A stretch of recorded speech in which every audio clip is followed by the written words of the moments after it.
Hey guys, EpicMartin7 here, and today we're going to do something a little bit different. As we all know, on July 18th, patch 1.1.7 came out for Super Smash Bros. For Nintendo 3DS and Wii U, which added amiibo support for Cloud, Corrin, and Bayonetta. We predicted that the patch would come out a day earlier due to that support missing in 1.1.6. Well, some people were asking on Twitter and YouTube why we pay attention to each patch released so closely, even if the functionality added was small. So today, we're going to talk about why even small changes are important. All the information in this video is based on an article Push Dustin wrote back in 2016, with help from Random T. Bush about patch 1.1.6. So if you're looking for something that's written, I'd highly recommend you check that one out. This video is going to use that information, but with the context of 1.1.7. To first get a sense of all this information, we need to travel back to 2014, 3 years ago to be exact, when the base version of Smash 3DS and Wii U arrived. Version 1.0 of this game would be considered the final retail version. In a sense, this is where it all began. Deep buried within the files of Smash Wii U, there exist special files with the extension .xtal. These files lay within a folder called scripts. They hold a location of where certain files were compiled. The drive letter they list are the ones we need to pay attention to. So, if you were to plug in some sort of USB stick into the ports of your computer, they house a drive letter. Now, that might not mean much to an average user, but it still means a lot to us today.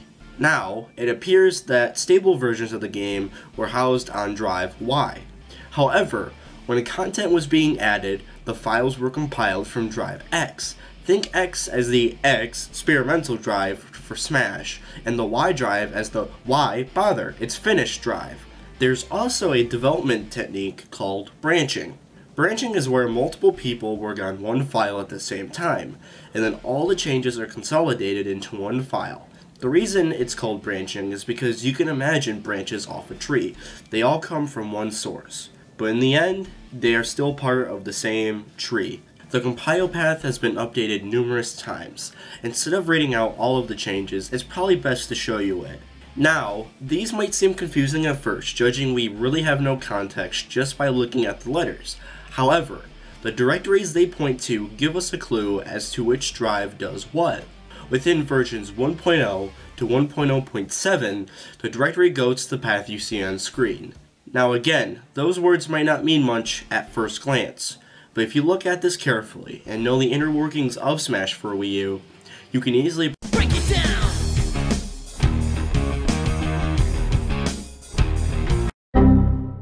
Cross is actually the code name for Smash Wii U, and is just the file name for the main executable of the game. Cafe is the internal code name for the Wii U, just like Revolution for the Wii or Dolphin for the GameCube. ROM stands for read-only memory or a data image, like an ISO. Build refers to what version of Smash Wii U it is, and branch is just the technique we talked about earlier. Starting in 1.0.8 and ending in 1.1.3, a new directory adds the word patch to the end, which is explanatory in of itself. For future subsequent patches, aka 1.1.4 to 1.1.7, no new terms were added, but the word branch was taken off in 1.1.4 and re-added back into 1.1.6. Now that those confusing points are out of the way, let's go over what each patch that introduced edits to the .xtal files did. Just to note, every patch that changed the XTAL files has come with some sort of balance changes along with the changes we are about to list. Starting off with the base game, aka version 1.0, this was the first version of Smash Wii U to ever be released into the wild. 1.0.8, the first patch to change these files, added Ryu, Lucas, and Roy as downloadable fighters. 1.1.4 added Corrin and Bayonetta. Then 1.1.6 was the patch that nerfed Bayonetta and was the final balance changing update up to this point. Now that we have all those pieces from each patch, try combining what you just learned with the facts on screen. Now in hindsight, what does this all mean? Why is it so important? Well, you're on your own for that one.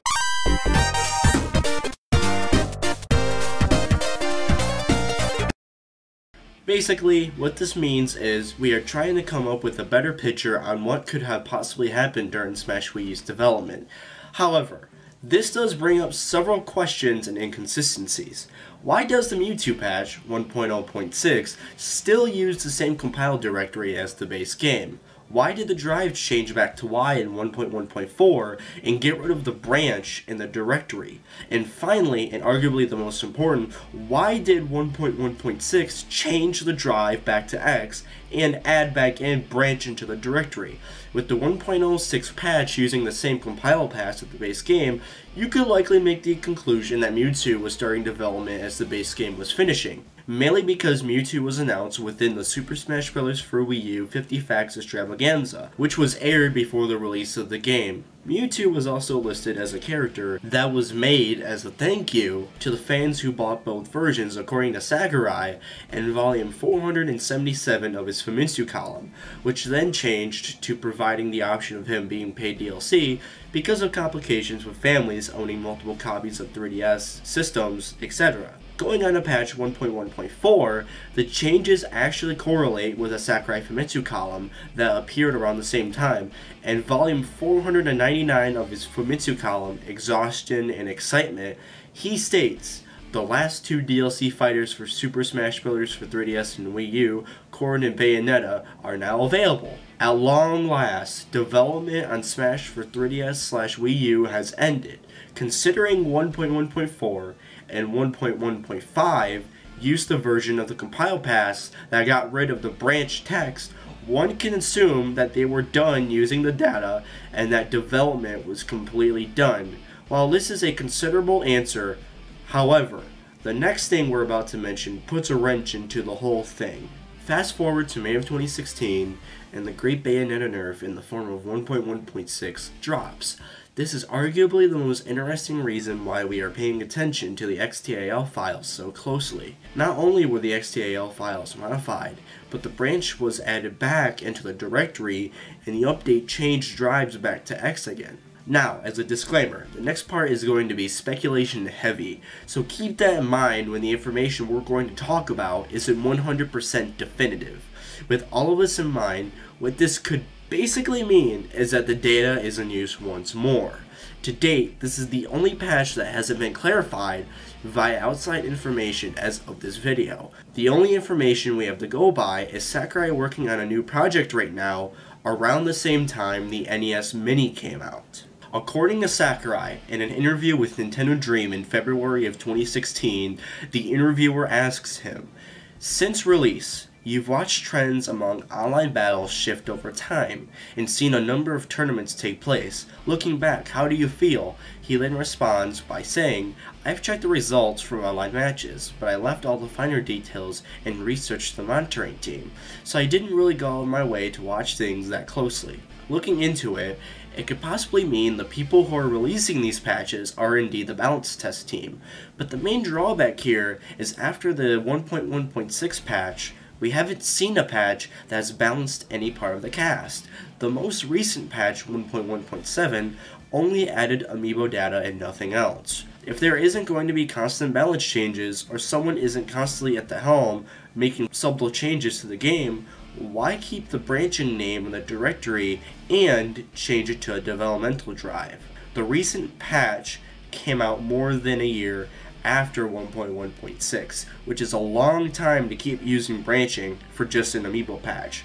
It is certainly giving more questions than answers.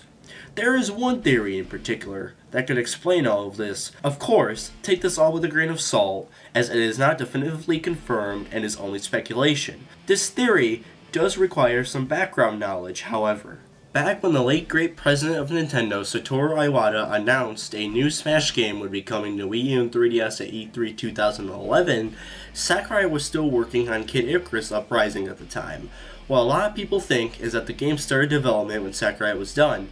This is only half true. During the time of Uprising, a team of Bandai Namco was actually porting Super Smash Bros. Brawl to 3DS and Wii U as a base for Smash 3DS and Wii U, which means yes, there exists an unreleased port of Brawl on Wii U and 3DS in Nintendo's archive.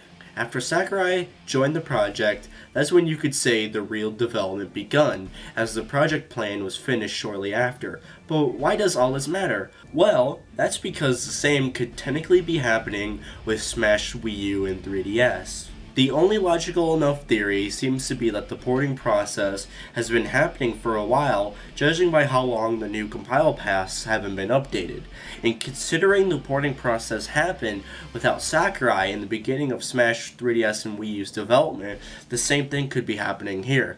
Ideally, if all this pans out, the form all of this will take has everyone speculating. Before E3 of this year, we reported on a rumor that Smash 3DS and Wii U would be getting a port to the Switch. Ever since this E3 has passed without a Smash announcement, however, and our confidence in the rumor has diminished, the doors open once again to see which form this game will take.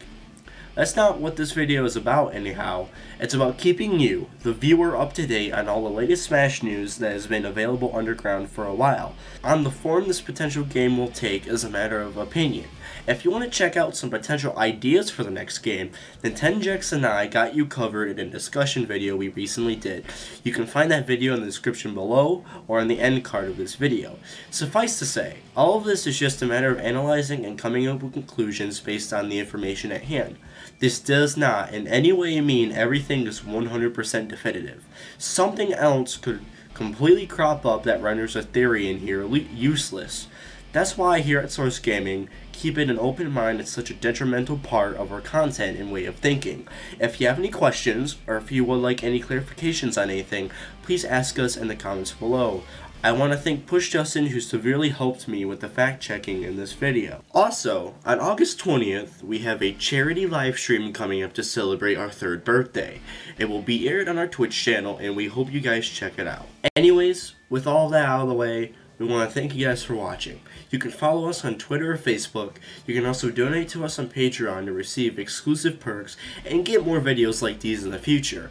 All the articles we mentioned are fully translated on Source Gaming by our wonderful translation team and will be featured in the description below. We hope you guys enjoyed the video, and we'll see you in the next one.